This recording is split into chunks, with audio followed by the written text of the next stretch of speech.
तो आपका स्वागत है हमारे चैनल इवान स्टडी में, जहां आज हम पढ़ेंगे क्लास 10 के इंग्लिश लिटरेचर के फर्स्ट फ्लाइट बुक का 4th chapter from the diary of Anne Frank.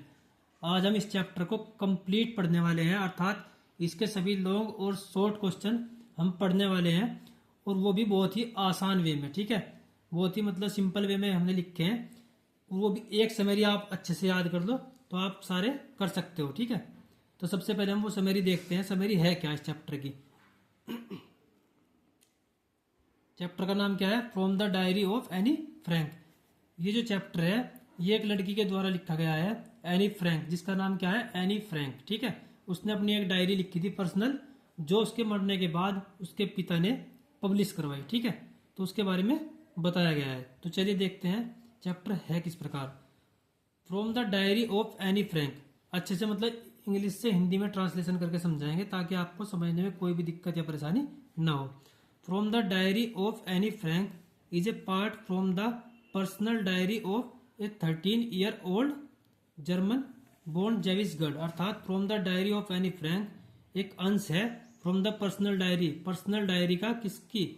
एक जर्मन में पैदा होने वाली यहूदी लड़की की। ठीक है, ये अर्थात जो ये चैप्टर है from the diary of Anne Frank German में पैदा होने वाली एक यहूदी लड़की की पर्सनल डायरी का एक हिस्सा है। ठीक है, उसके बारे में बताया गया है। हर नेम वाज एनी, उसका नाम क्या था? एनी उसका नाम था। ठीक है, सी wrote this diary on 20 June 1942। अर्थात उसने जो डायरी लिखी थी इन एम्स्टर्डम। कब लिखी थी? 20 जून 1942 को एम्स्टर्डम में। ठीक है, इस जगह का नाम है। She was very attached to her father. उसने बताया है कि वह अपने पिता से बहुत अधिक लगाव रखती थी, इसलिए क्या था? She loved her father very much, इसलिए वह अपने पिता से बहुत प्यार करती थी। She also loved her grandmother, वह अपनी दादी से भी बहुत प्यार करती थी। 13 साल की लड़की थी, और छोटे छोटे बच्चे तो अधिकतर ऐसा होता है कि अपने मतलब जो है अपने दादी से, अपने जो है दादा से प्यार करते ही हैं। ठीक है, तो उसी प्रकार ये भी अपनी दादी से बहुत अधिक प्यार करती थी। She used to miss her, वह उन्हें याद किया करती थी। She lit a candle on her birthday for her, वह उनके जन्मदिन पर मोमबत्ती जलाती थी। ठीक है, याद में उनकी। Any had a large family, Anne के क्या है थी? एक बहुत बड़ा परिवार था एनी का। बट लेकिन she could not share her intimate experience with them, लेकिन वह उनके साथ अपने निजी अनुभव शेयर नहीं कर सकती थी, नहीं बांट सकती थी। ठीक है, she use to write her secret so she decides to keep a diary, इसलिए वह एक डायरी रखती है। उसने एक डायरी रखने का निश्चय किया, जो डायरी से कब मिली थी? उसके 13वें जन्मदिन पर उसे मिली थी, तो उसने उसमें लिखने का निश्चय किया। ठीक है, she use to write her secrets and thoughts in that diary, वह इस डायरी में क्या करती थी? अपने जो मतलब सीक्रेट्स हैं और जो उसके विचार हैं वो उसमें लिखती थी। इन दैट डायरी, उस डायरी में। सी टॉक्स, वह बातें करती थी अबाउट हर फैमिली, अपनी मतलब उसने उसमें बताया था क्या? अपनी फैमिली के बारे में। एंड अर्ली चाइल्डहुड, अपने बचपन के बारे में। व्हेन दे माइग्रेटेड, जब वे अलग कर दिए गए थे, अर्थात वे मतलब जैसे एक स्थान से दूसरे स्थान पर चले जाते हैं, ऐसे जब वे गए थे उसके बारे में भी उसने बताया कि कैसे हमने एक स्थान से दूसरे स्थान को चेंज किया। हर अर्ली स्कूलिंग, और अपने शुरुआती स्कूल के दिनों के बारे में भी वो इस डायरी में बताती है। सी नेम्ड हर डायरी किट्टी, उसने अपनी डायरी का नाम क्या रखा था? किट्टी। उसने अपनी डायरी का नाम क्या रखा था? किट्टी। ठीक है, आगे देखिए। According to Anne you can do anything to a paper. According to Anne, Anne के अनुसार यू कैन डू एनीथिंग, आप कुछ मतलब कुछ भी कर सकते हैं। ए पेपर, एक पेपर के साथ। It will not lose his patience, वह अपना धैर्य नहीं खोएगा। ऐसा उसने किस लिए कहा? क्योंकि उसका मानना था कि मतलब अगर अपने विचार अगर हम किसी व्यक्ति के सामने रखें तो ऐसा हो सकता है कि वो हमारा विरोध करे, या फिर मतलब उसे अच्छे ना लगे, कुछ भी हो सकता है।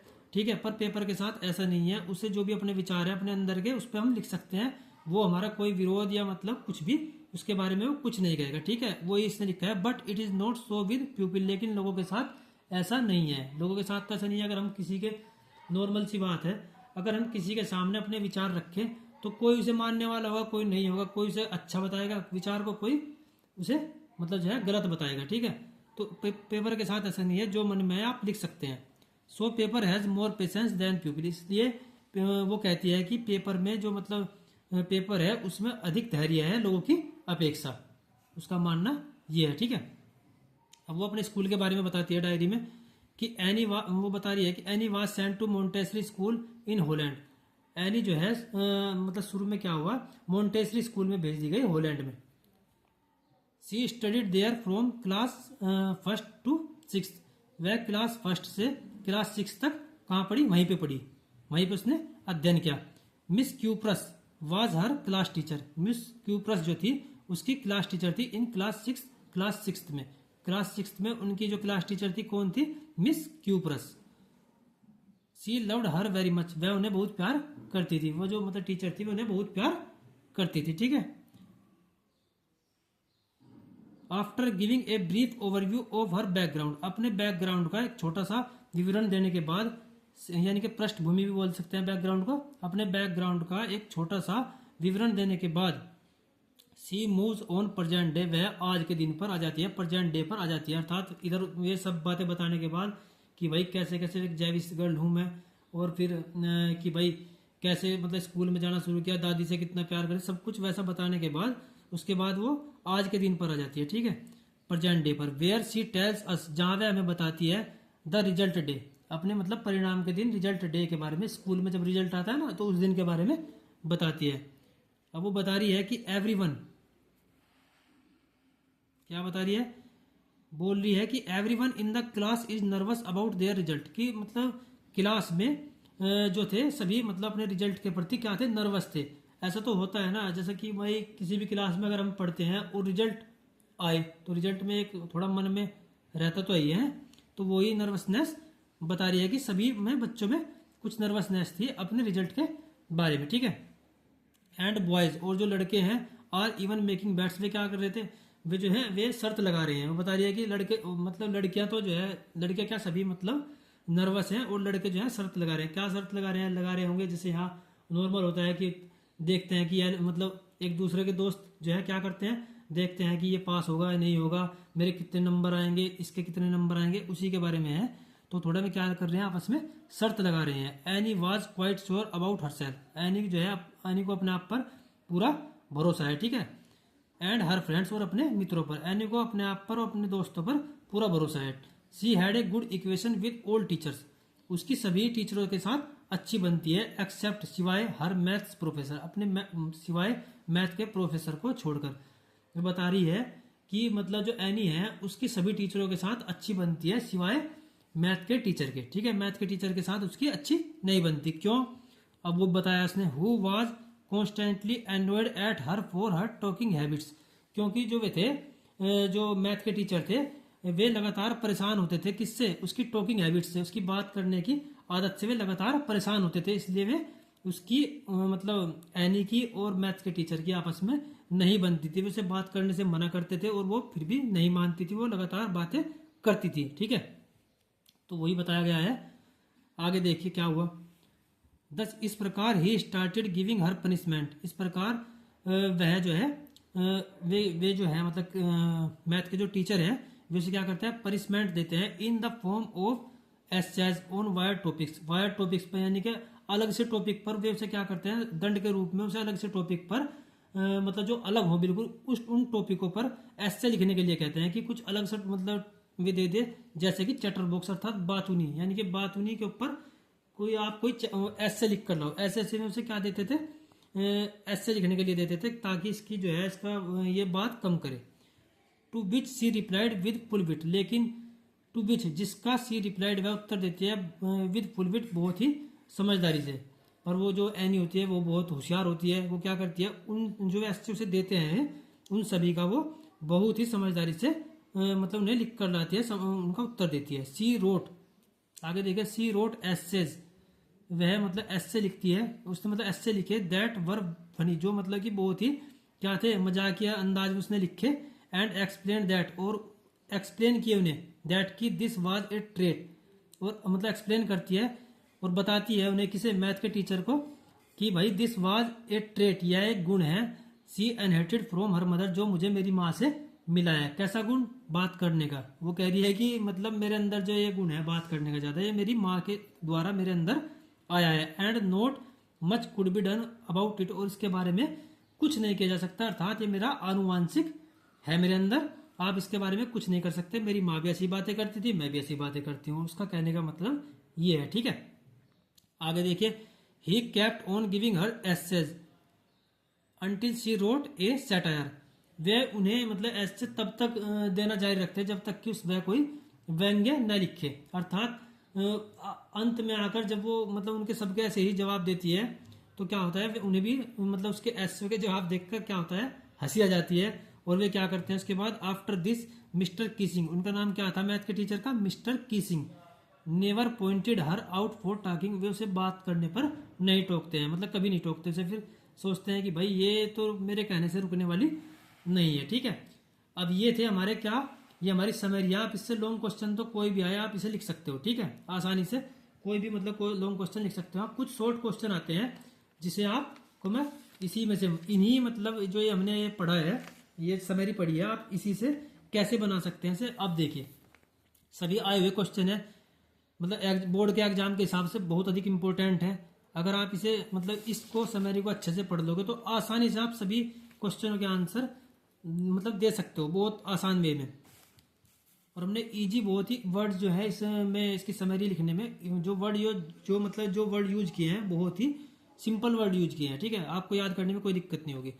देखिए पहले ही आप ये देखिए क्वेश्चन क्या है, who was Anne Frank, Anne Frank कौन थी, where did she write a diary, और उसने डायरी कहाँ लिखी। तो आप इसे क्या लिख सकते हैं, from the diary of Anne Frank is a part from the personal diary of a 13-year-old German born Jewish girl, ठीक है। Her name was Anne, she wrote this diary on 20 June 1942 in Amsterdam. यही हमने जो का तो देखो इसमें लिखा है, अगर आपने इसे पढ़ा है तो आप इसमें से आसानी से बना सकते हैं। देखिए from the diary of Anne Frank is a part, यह एक अंश है, फ्रॉम द पर्सनल डायरी, एक पर्सनल डायरी का, ऑफ ए 13-year-old, एक 13 साल की लड़की का, को लड़की कैसी है वो, जर्मन बोर्न जेविश गर्ल, अर्थात जर्मन में पैदा होने वाली एक यहूदी लड़की की 13 साल की कहानी का एक अंश है, मतलब ठीक है, उसकी डायरी का, सॉरी उसकी डायरी का क्या है, एक अंश है। अब इसने क्या पूछा है कि where did she write a diary, उसने डायरी कहाँ लिखी, उसका नाम क्या था, हर नेम वाज एनी, उसका नाम एनी था। सी रोट दिस, उसने सी रोट दिस डायरी, उसने यह डायरी लिखी ऑन 20 जून 1942 इन एम्स्टर्डम, उसने एम्स्टर्डम में यह डायरी लिखी 20 जून 1942 को। ये हमने जो का तो इसमें लिखवाया हुआ है, ठीक है। तो इसमें कोई मतलब इतनी बड़ी बात नहीं है, अगर आपने इसे अच्छे से पढ़ा है तो आप आसानी से इसके जवाब दे सकते हो। दूसरा क्वेश्चन देखिए आप, दूसरा क्वेश्चन क्या है, why does Anne want to keep a diary, Anne एक डायरी क्यों रखना चाहती है, एनी एक डायरी क्यों रखना चाहती है। तो देखिए इसके बारे में भी हमने इसी में पढ़ लीजिए आप, मैं समझा दूंगा फिर। इसमें इसमें ये रहा, यहां से लिख सकते हैं आप इसको, दूसरे क्वेश्चन को। Anne had a large family, Anne के क्या है, एक बड़ा परिवार है, but she could not share her intimate experience with them, so she decides to keep a diary, she use to write her secrets and thoughts in that diary, she talks about her family and early childhood when they migrated her early schooling, she named her diary Kitty. अब देखो यही जो की तो बात हमने कहीं में लिखी है इस क्वेश्चन के आंसर में, अर्थात अगर आप उस समरी को अच्छे से याद कर लो तो आपको कोई भी शॉर्ट या लॉन्ग क्वेश्चन याद करने की कोई आवश्यकता नहीं पड़ेगी, आप इसी में से बनाकर आसानी से लिख सकते हैं। देखिए हमने कैसे लिखा है, any had a large family, any की क्या है, बहुत बड़ा परिवार था, but she could not share her intimate experience with them, लेकिन वह अपने जो निजी, इंटीमेट माने होता है निजी एक्सपीरियंस अनुभव, लेकिन वो अपने निजी अनुभव उनके साथ शेयर नहीं कर पाती थी, ठीक है, कर सकती थी। So she decides to keep a diary, इसलिए वह एक डायरी रखती है। She used to write her secrets and thoughts in that diary, वह क्या करती है, वह लिखा करती थी अपने सीक्रेट्स और विचार, ठीक है, अपने सीक्रेट्स और विचार इन दैट डायरी, इस डायरी में, उस डायरी में क्या करती थी, वह अपने विचार और जो सीक्रेट्स है वह लिखा करती थी, ठीक है। शी टॉक्स, वह बातें करती है, अबाउट हर फैमिली, अपने परिवार के बारे में, एंड अर्ली चाइल्डहुड, अपने बचपन के बारे में, व्हेन दे माइग्रेटेड, जब वे एक स्थान से दूसरे स्थान पर गए थे, हर अर्ली स्कूलिंग, अपने शुरुआती स्कूल के दिनों के बारे में। सी नेम्ड हर डायरी किट्टी, और अपनी डायरी का नाम क्या लिखती है? किट्टी लिखती है। ठीक है, ये हमने लिखती, उसने क्या लिखा था अपनी डायरी का नाम? किट्टी। तो ये हमने जो का तो पढ़ा था, तो इसमें हमने आसानी से इसका आंसर हमने लिख दिया, किससे? समरी से उठाकर। अब देखिए तीसरा क्वेश्चन क्या है? Paper has more patience than pupil, explain. कागज में व्यक्तियों से अधिक सहनशीलता होती है, व्याख्या कीजिए। यह मैंने बताया था कि उसमें समरी में हमने पढ़ा था कि भाई वो क्या मानती है, कि उसका मानना क्या था एनी का, कि भाई जो मतलब पेपर होता है उसमें सहनशीलता अर्थात धैर्य अधिक होता है, हम उसमें कुछ भी लिख सकते हैं। पर लोगों के साथ ऐसा नहीं है, अगर हम लोगों के सामने अपने विचार रखेंगे तो वे उसका विरोध भी कर सकते हैं, कुछ पक्ष में भी हो सकते हैं, पर पेपर के साथ ऐसा नहीं है, जो हमारी मर्जी में है हम उसे आसानी से लिख सकते हैं, कोई उसका विरोध भी नहीं करेगा। ठीक है, ये हमने पढ़ा था, ये हमने जो का तो इसमें भी लिख रखा था, ये रहा।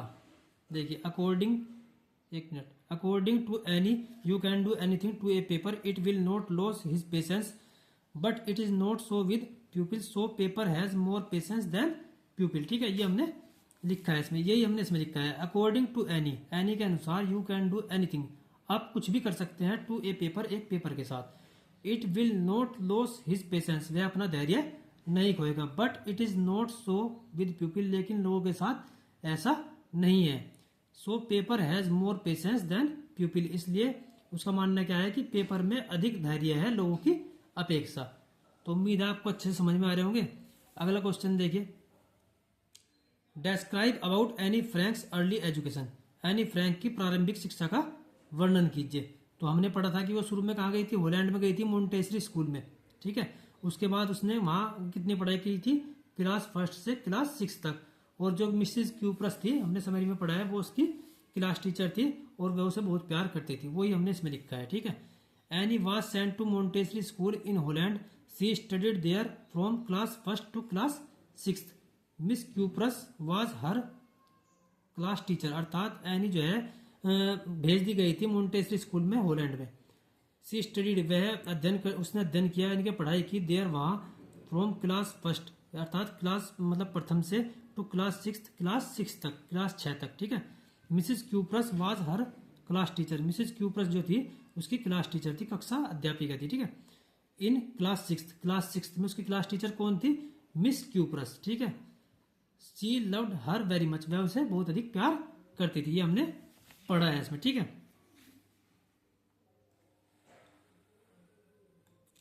ये रहा, Anne was sent to Montessori school in Holland, she studied there from class 1 to class 6, Mrs Kuperus was her class teacher in class 6, she loved her very much. मतलब बिल्कुल जो का त्यों है, एक भी हमने शब्द इधर से उधर नहीं किया है, इसीलिए मैं आपको बार बार बोल रहा हूँ, अगर आप इसे अच्छे से पढ़ लोगे या याद कर लोगे तो फिर आपको मतलब कोई भी इस चैप्टर संबंधित किसी भी क्वेश्चन में कोई दिक्कत या परेशानी नहीं आएगी। ठीक है, अधिकतर आप सभी क्वेश्चन आसानी से कर लेंगे। अब अगला क्वेश्चन देखिए, what does Anne Frank say about her father and grand mother in her diary. वो कह रहे हैं कि मतलब जो वो थी एनी फ्रैंक, उसने अपने पिता के बारे में और ग्रैंड मदर अर्थात दादी के बारे में अपनी डायरी में क्या लिखा है। तो उसने क्या लिखा था? हमने बताया था कि वो अपने पिता से बहुत अधिक लगाव रखती थी। She was very attached to her father, वह अपने पिता से बहुत अधिक लगाव रखती थी। So she loved her father very much, इसलिए वह अपने पिता से बहुत अधिक प्यार करती थी। She also loved her grandmother, वह अपने ग्रैंड मदर अर्थात दादी से भी बहुत अधिक प्यार करती थी। She used to miss her, वह उन्हें याद किया करती थी। She lit a candle her birthday for her, वह उनके जन्मदिन पर एक मतलब जो है मोमबत्ती क्या करती थी? जलाती थी। ठीक है, वो उसका प्यार दिखाता था कि वह अपनी दादी से कितना प्यार करती थी, ये भी हमने पढ़ा हुआ है। ये देखिए आप, ये रहा, she was very attach to her father, she loved her father very much, she also loved her grandmother, she use to miss her, she lit a candle on her birthday for her. ठीक है, तो इसीलिए तो मैं बोल रहा हूँ आपको। आगे देखिए, how did the author's birthday pass in the summer of 1941। 1941 में कह रहा है कि सन 1941 की गर्मियों में अर्थात सन 1941 की गर्मियों में लेखिका का जन्मदिन कैसे गुजरा। ठीक है, तो इसे आप लिख सकते हैं, in the summer of 1941 author's grand mother fell ill, जो मतलब कि गर्मी थी 1941 की, उसमें क्या हुआ? जो ऑथर यानी कि जो लेखिका की दादी थी फेल इल, वे बीमार पड़ गई and had to have an operation, उन्हें उनका ऑपरेशन कराना पड़ा। ठीक है। So author's birthday passed with no celebration, तो क्या हुआ उस साल जो है उसका बर्थडे अर्थात जन्मदिन नहीं मनाया गया। ठीक है। तो बच्चों को तो थोड़ा होता ही है ना, पर उसकी दादी बीमार थी इसलिए जन्मदिन उसका नहीं मनाया गया। तो दोस्तों ये चैप्टर उम्मीद है आपको अच्छे समझ में आया होगा। हमने बहुत ही सिंपल और मतलब जो है हमने बहुत ही सिंपल वर्ड्स का यूज करके आपके लिए तैयार किया है। उम्मीद है आपको अच्छे से समझ आया होगा। तो प्लीज़ अगर आपको मतलब जो है हमारी वीडियो या मतलब ये चैप्टर आपको अच्छा लगा हो, हमारे पढ़ाने का तरीका आपको अच्छा लगा हो, तो प्लीज़ हमारे चैनल को जो है सब्सक्राइब करें और वीडियो को जो है लाइक करें, सब्सक्राइब करें और कमेंट तो इस पर ज़रूर करें। धन्यवाद।